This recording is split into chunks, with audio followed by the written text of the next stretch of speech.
The history of chess can be traced back nearly 1500 years, although the earliest origins are uncertain. The earliest predecessor of the game probably originated in India by the 7th century.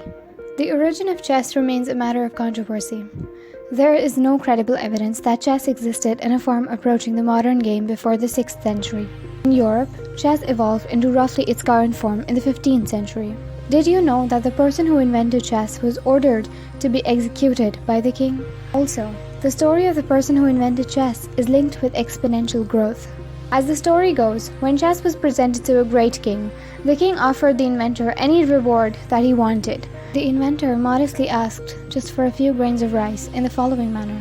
The king was to put a single grain of rice on the first chess square and double it on every consequent one. The king, baffled by such a small price for a wonderful game, immediately agreed and ordered the treasurer to pay the agreed upon sum. Being a man of his word, the king ordered a bag of rice to be brought to the chessboard. Then he started placing rice grains according to the arrangement. 1 grain on the first square, 2 on the second, 4 on the third, 8 on the fourth, and so on. Following the exponential growth of the rice payment, the king quickly realized that he was unable to fulfill his promise, because on the 20th square, the king would have had to put 100,000 grains of rice. By the time you got even halfway through the chessboard, the amount of grain required was more than the entire kingdom possessed. And finally, on the 64th square, the king would have had to put more than 210 billion tons, which is allegedly sufficient to cover the whole territory of India with a meter-thick layer of rice.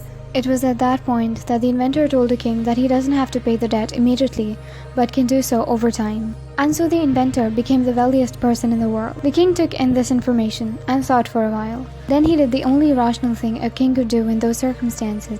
He had the inventor killed as an object lesson in the perils of trying to outwit the king.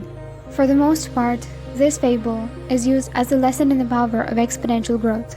From the 1 grain of rice on the first square of the chessboard, the amount increases to the point that by the time you get to the 64th square, there are over 18 quintillion grains of rice on the board. In mathematics, it is a demonstration of extreme growth. But in the real world, this story teaches a different lesson. Knowledge and experience are the best investments and pay the biggest dividends. Having just one without the other will give you fewer results. Educate yourself, then take what you've learned and use it to gain experience.